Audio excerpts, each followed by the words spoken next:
talk about the scale of the Australian bushfires every day at the moment. Over 20 people have been killed, hundreds of animals, hundreds of millions of animals too. More than 8 million hectares have been burnt, and there's an economic cost too. Part of that's the impact on tourism. Prime Minister Scott Morrison has turned to that issue today. Australia is open.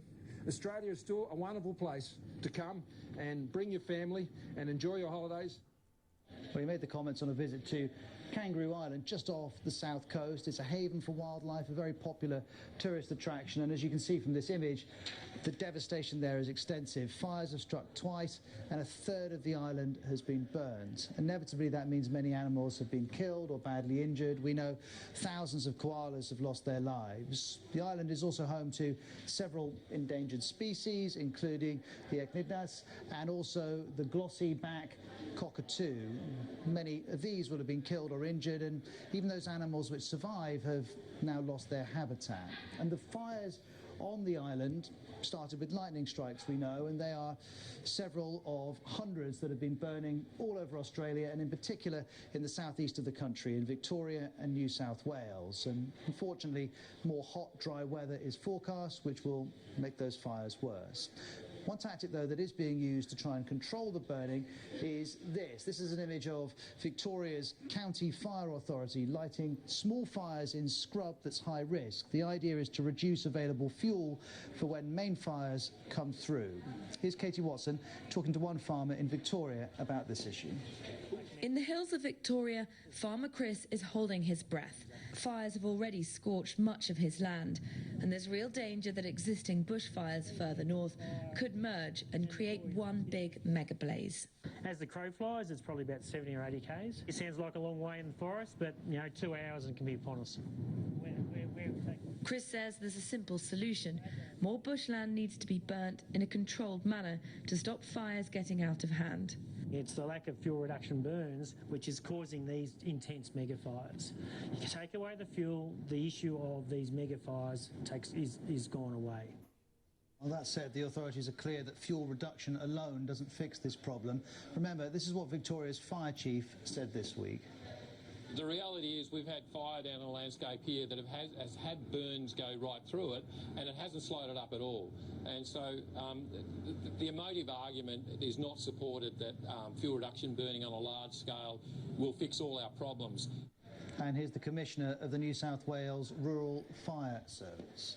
We are not environmental bastards. We actually work through a sensible environmental regime. Our priorities are life, property, and then environment ranks third. So we have streamlined processes, and I can say in any given year, of all the burns that we've got ready to go, 70 or 80% are cleared environmentally ready to go. We're just waiting for the window of opportunity. Now, in the last few weeks, we've been putting clips of our Australia coverage on the BBC News YouTube channel, on Twitter too, and we keep getting messages on the issue of arson. Some people are claiming the story of these fires isn't climate change, that it's arson. And here's one example of people taking up the issue. This person saying it's not dozens of firebugs, it's hundreds. Climate activists are lighting fires in a desperate bid to amp up climate change fear. They should be jailed along with the Green politicians who incited them. And the hashtag climate arson emergency is being widely used, so let's assess that. One researcher analysed a sample of over 300 accounts using this hashtag. Around a third of them displayed highly automated or inauthentic behaviour. That means they could be bots or trolls, and he concluded the conspiracy theories going around, including arson as the main cause of the fires, reflects an increased distrust in scientific expertise and scepticism of the media. And he says these are all major factors in the global fight against disinformation. It appears that Australia has, for better or for worse, entered that battlefield. Now, a lot of these tweets using the hashtag are sharing articles like this one on a site calling itself Summit News. It claims almost 200 arsonists have been arrested. Go into the article and you'll see the figure is 183. But that's been found to be misleading because it includes minor offences like breaching a total fire ban. So that could be something like using machinery on a hot day, not deliberately lighting a fire. In fact, police in New South Wales saying the number of people actually charged with deliberately lighting a fire is 24, and even less of them manage to start large fires. Or you could listen to what Victoria Fire Service has been saying. There is currently no intelligence to indicate that the fires in East Gippsland and the northeast, these are the worst fires in the state, have been caused by arson or any other suspicious behaviour.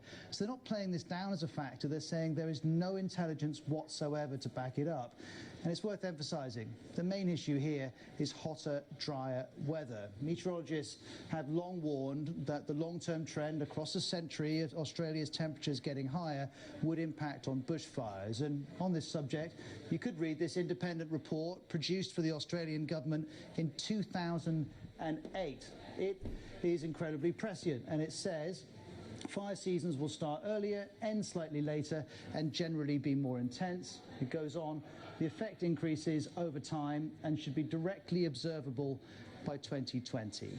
And so it's proved. Yet there are a minority of Australians who continue to point to arson as a major factor, and there are others, some in the ruling Liberal Party, who still contest that climate change may not be connected to this crisis. Thanks for watching. I'll see you in half an hour with more of the biggest news from around the world.